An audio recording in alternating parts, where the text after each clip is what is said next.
একটা রেজিনের মোল্ড কতবার ব্যবহার করা যাবে, এটা অনেকের প্রশ্ন থাকে। আসলে একটা ভালো কোম্পানির, ভালো ব্র্যান্ডের একটু দামি টাইপের যে মোল্ডগুলো আছে, এই মোল্ডগুলো 8-9 বার ব্যবহার করা যায়। আমি সর্বোচ্চ 10 বার ব্যবহার করেছি। যখন আমি যেই মোলটা সর্বোচ্চ 10 বার ব্যবহার করেছি, সেই মোলটা আমি নিয়েছিলাম হচ্ছে 680 টাকা দিয়ে। আর ওই সেম একই ডিজাইনের আরেকটা মোল্ড কিনি আমি 380 টাকা দিয়ে। 680 টাকার মোল্ডটা আমি ব্যবহার করেছিলাম হচ্ছে 10 বার, আর 380 টাকার মোল্ড আমি ব্যবহার করেছিলাম সর্বোচ্চ 5 বার।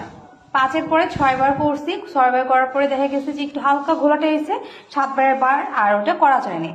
এর মানে হচ্ছে আমরা যে রেজিনের এই যে মোল্ড, দামি দামি মোল্ডগুলো ব্যবহার করি, যখন আমাদের এইটার কালারটা প্রায় চেঞ্জ হয়ে যাবে, এই কালার থেকে এই কালার ট্রান্সপারেন্ট হয়ে যাবে, তখন আর এই মোল্ডগুলো ব্যবহার করা যাবে না। এই ছোট ছোট টিপসগুলো আমি আমার ক্লাসে দিয়ে থাকি। আপনারা যদি ক্লাস করতে চান তাহলে আমার সাথে যোগাযোগ করতে পারেন। আর রেকর্ড ক্লাস ফি হচ্ছে 350 টাকা।